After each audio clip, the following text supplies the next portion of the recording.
Today on Clear Your Clutter Inside and Out, we're talking about taking care of what you own.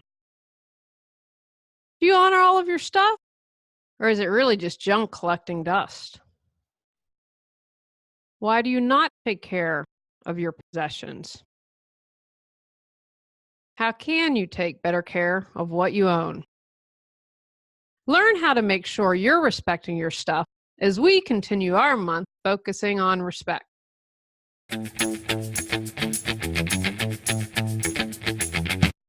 Are you ready to clear your clutter and share your gifts with the world? I teach you how to navigate the waters to declutter your life, get organized, and become more mindful. I'm an award-winning professional organizer, author, and certified life coach, and examine clutter in all areas. Every episode, I'll give you take action steps that you can easily apply to your life. Come on, let's get started.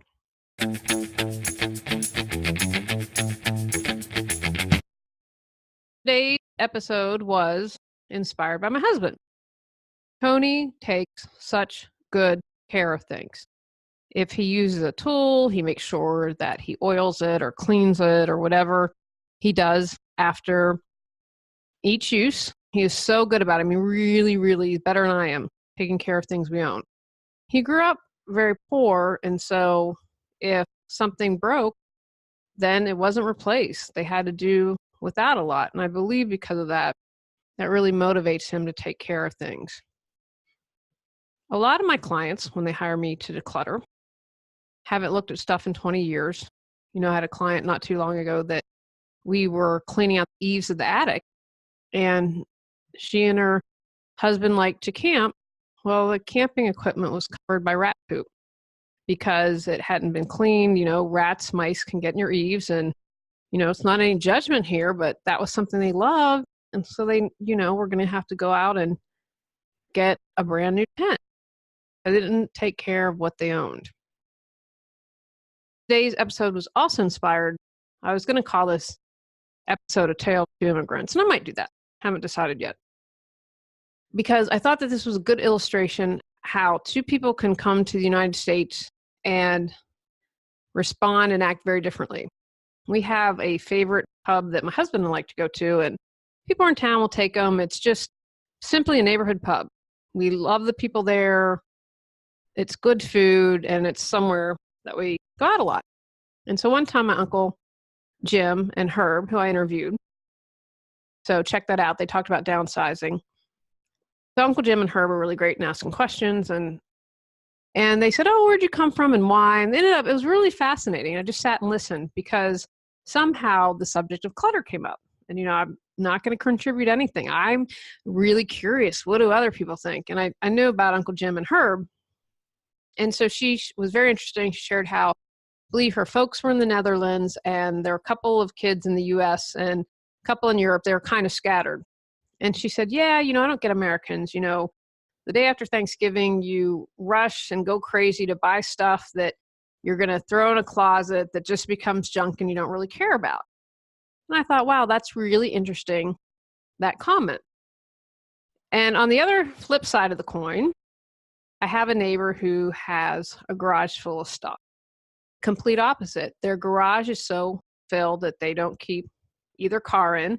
And I've tried to find an updated statistic on this, but there was a stat that like 25% of Americans don't keep either car in their garage if they have one, and a third keep only one car in their garage. And within the microcosm of the two cul-de-sacs, that the one I live on is attached to another. I think that that's a pretty accurate statistic. And when I first read that, when I was starting, I thought, no, that can't be. Yeah, it's pretty true. So anyway, they immigrated here, and they can't park either car in the garage. And when you do that, you're not respecting your car because it's exposed to elements. I mean, even here, we have mild winters in North Carolina, but there's rain. You can get hail. We get hail here. Get tornadoes. There's god-awful pollen. I'm telling you, people, I did not know the pollen situation here before I moved to North Carolina. And I went to the allergist just yesterday, and I said, oh, if we move to Asheville, and he said, nah. He said they get it too. And he said, and actually, because they're surrounded by mountains, the mountains trap the pollen. I've never seen anything like it, guys. It's literally for 3, sometimes 4 if we're having a bad season of everything's coated in this yellow-green nasty pollen. It's truly disgusting. I mean, it's just disgusting. So anyway, your car is going to get exposed to that. So the neighbors don't park the car. They have a house that's huge and just 2 kids. And the house I know was bought in foreclosure because we're in a small neighborhood. And so don't park because they have so much stuff in the garage. So they have kind of embraced the get more, live more bigly, live probably possibly beyond your means. Just get stuff. So it was fascinating to me that 2 people who immigrated to this country had such different responses to how kind of the typical American is and what we do. And it's just fascinating and why people react differently. So and because of those 2 differences, that's why I wanted to do today's show and what inspired it. Why don't we take care of our stuff? Variety of reasons here. And again, remember, don't judge yourself, guys. I would rather you take that energy and that time going down the rabbit hole of judgment and focus that on your awareness and taking action to change it. I'm telling you guys, you can change it. That's why I do the take actions. I believe in you. I know you can do this. So you might not be taking care of yourself because you're simply overwhelmed. Maybe you are caring for aging parents right now. If you're doing that, I wouldn't expect you to worry about your clutter. That is mentally and physically exhausting and emotionally overwhelming as well. So you might be overwhelmed. Might not have time. Now, again, this is where discernment and honesty come in. Sometimes we're in our life really busy. It's taken me longer than I thought to get books out, so I'm doing all this for them. I'm really overwhelmed. So extra things in my life right now aren't getting done. Again, there's nothing that is a huge priority or that I'm behind on or something like that. There's some times in your life where you honestly just don't have time. And I'm a firm believer, you have to have fun, you have to have rest and relaxation and get that in there as well of all of your to-dos. I, however, want to say if you're surfing on Facebook 4 or 5 hours a day or on the internet, you have the time. You're making a choice. So become consciously aware, make a conscious choice to take care of your stuff instead of being on social media. Not a priority right now. I had, again, last year 2018 was really challenging for me. So for a month or 2, we have a formal dining room. It's kind of pointless. We use it when we have, that's not true. Not like we never use it, just how the house is built. I would rather have a big, great room than a formal dining room when we buy our forever home. Anyway, so clutter sat on the table for a month or 2. It wasn't a priority for me, guys. It just was not a priority. I had other things to take care of. And I knew, but here's what's important. I knew I'd get to it. I knew it would get taken care of, so I wasn't worried about it. So if clearing your physical clutter isn't a priority or keeping it all in the garage, not going to change. Maybe you're waiting for the right time. Right time, kind of like someday, never ever comes. Because you can say, I have to have this condition, it has to be like that. Don't do that because you're setting yourself up for failure. And then if you started this, that's why I do these online workshops. If you've been saying for years, you're going to get to it and you haven't, maybe you're waiting for the right time. Have to release that. There's never going to be a perfect time to do it. Fear of letting go. You might be afraid that if you throw something away, you'll need it the next day. You might be worried that you'll give away something that was in the family that was important, even though you see it as junk. There's lots of fear of letting go. And again, like depending on what's going on in your life, clutter can serve as comfort. If you grew up in a very cluttered, chaotic household, clutter might feel like home for you. We can understand why you wouldn't want to get rid of that. That makes complete sense. You might not know how, and that's okay. That's why people like me exist. A lot of times people like to do it themselves, but that's why I created a do-it-yourself plan. You fill out an assessment because if you're unsure, I can say, okay, here's a roadmap. Here's how you can do it. Here's step-by-step guidance. So if you don't know, maybe you listen to a podcast, read a book, you hire someone. Get control of your clutter so your clutter doesn't control you. Reclaim time, money, sanity, and resources. Our Got Clutter 365 Journal Prompt book series supports you in clearing your clutter. Journaling helps you access your inner wisdom. When you become aware of your clutter, you can take action to release it. Stop being afraid, gain clarity, and go at your own pace with our journal prompt books. The present moment is your point of power to change. Ready to start? Maybe you still have physical clutter because you've been waiting on answers. For instance, what can I recycle? You're green, you want to be very careful and want to make sure that you are not throwing anything out, which I applaud. But don't let that be an excuse to stop you. Figure out what the recycling laws are, call around friends and family, get the answer that you need, and proceed. And you can start before you have all your answers. And finally, you may feel like you need permission, especially if you suffered from trauma as a child. Clearing out your physical clutter can be something that could cause you to panic. If someone has passed, I encourage you to have a conversation with them. I believe just because my grandmother's energy now, she's still out there. I still talk to her. Might need a little more help with a coach or therapist, but maybe take that first step and have a conversation if the person's dead, if that's an option for you. And dig a little deeper. Why do you feel like you need permission? Is that something you can finally face and release? How can we take better care of our stuff? You can do this, guys. Have awareness. What aren't you taking care of? You know, I talk about a client that was pretty decluttered and organized, except in one area. There was an area that he got hung up on. Why is it if you're getting hung up on an area? Or maybe you don't have a lot of clutter, but your closet's a complete disaster. The black hole where something goes in and never comes back. But otherwise, you're pretty well decluttered and organized. What's hanging around, collecting, and gathering dust? When clients tell me something's really important or valuable to them and it's collecting dust, I ask them why. Take the time, dig a little deeper. What's going on here?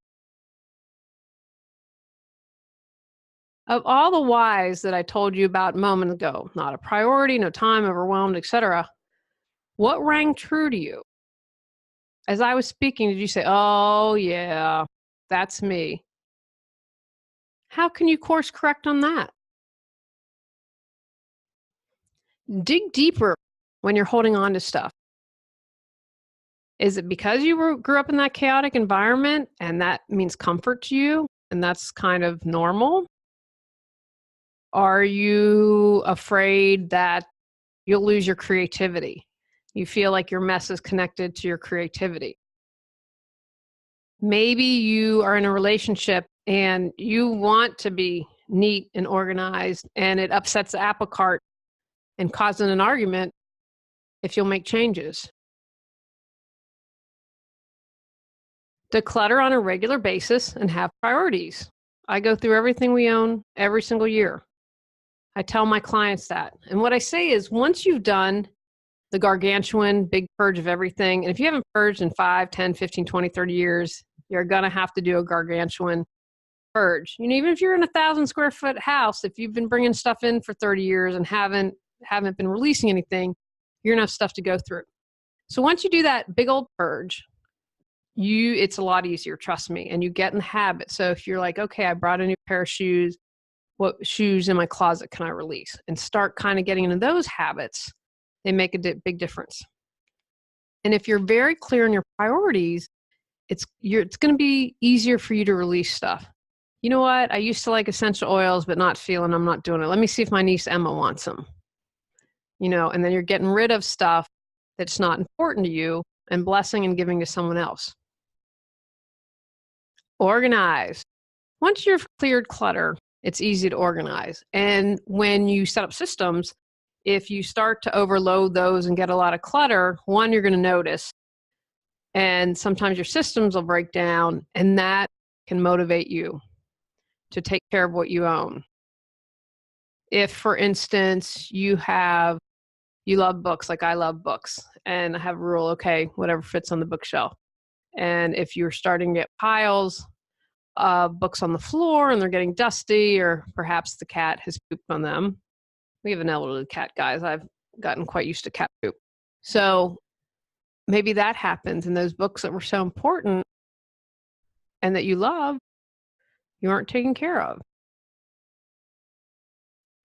Don't view your possessions as an extension of yourself. Sometimes people can get caught up in this, thinking kind of their ego and their life is in their possessions. Remember, when it comes to memories, that our memories are in our heart and head. But if you view yourself like, wow, like if I have all these possessions, people know I've really made it. They'll know I'm successful. No, they don't. You don't need to have a lot of stuff for people to know you're successful. Because for people who see happiness as a success, if you're super rich and miserable, are you a success? Only you can answer that. I can't answer that. But if you don't view your possessions as an extension of yourself, then you can release them more easily and you'll take care of them. And again, when we circulate stuff, we view something and thank it and release it and get it on to the next person if it still has life. Then we bring that space to call into our life what we desire. Examine your attachments to your possession. I mentioned a moment ago, if we're sentimental, is in your heart, they're in your head. It's not in the gray dish that used to be white that your grandmother owned. I'm speaking from experience.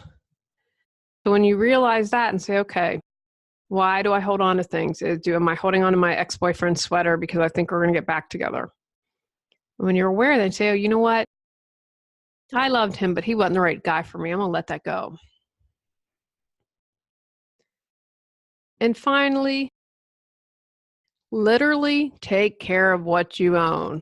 Not a figure of speech. Do it. Do spring and fall cleaning. Talk about my husband. Cleans everything after each use. I'm always putting the dishwasher on eco cleaning, and when he does the dishes, I laugh because it just happened half hour ago. Puts it on the long cycle. Let's get everything cleaned out. Make sure the dishwasher's still running. So if you take care of what you own and you honor it, you're respecting it. And you're respecting it when its life use is gone. Recycle it when it's able to. If it's become junk, release it. It still has life, respect it, and allow it to support someone else. Make sure you honor your possessions that are important to you. I have seen people have a quilt made of t-shirts. Like if someone has a bunch of t-shirts from high school and college and all that, I think those quilts are just great. I wish, one of the few times I wish I would have had a ton of shirts because I think that's just a genius idea. One of the things I'm doing is my mother every year paints Christmas cards. She designs a Christmas card and paint them, and I always look forward to getting those. And so I'm going to get those all put together since I think we're on maybe year 9 or 10. I'm going to have a shadow box that honors her artwork. Right now they're in my file, and I don't like having my file. They're just sitting there. But I know that I have an end plan. Okay, like after the 10th year, we're going to put them all in a shadow box. So honor what you decide to keep. Honor your possessions. Take care of them. Don't let them sit around and collect dust. And if you need to, get support. There are people out there that do this. They can help you clear your physical clutter, be non-judgmental, they're not in the thick of it, so they're not attached to things, can ask you questions. You're not going to hire someone, do an online workshop, listen to a podcast, watch YouTube. There are lots of options out there, but now's the time to be honest with yourself. If you aren't respecting your things and just letting them be willy-nilly, respect and honor what you own. Because when you disrespect the things you own, ultimately, you're disrespecting yourself. You don't care about yourself enough to take care of what you own. Most of you listening probably worked and earned it and might have had some annoying people that you had to deal with or clients that weren't so great. Honor what you paid for. Take actions from today's podcast. Acknowledge what items you don't take care of. Figure out why you're disrespecting your possessions. Create a plan to better take care of what you own.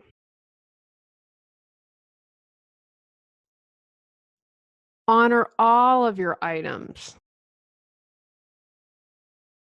Hire help if necessary. On our next episode, we're talking about playing the victim. Go out, clear the clutter to create the life you choose, deserve, and desire. Are you ready to live a more joyful and fulfilling life? Sign up for our newsletter at reawakenyourbrilliance.com and receive a free copy of 10 Steps to Clearing the Clutter Inside and Out. If you enjoyed today's episode, I would love it if you would rate and review the show. See you next Tuesday at 1 o'clock.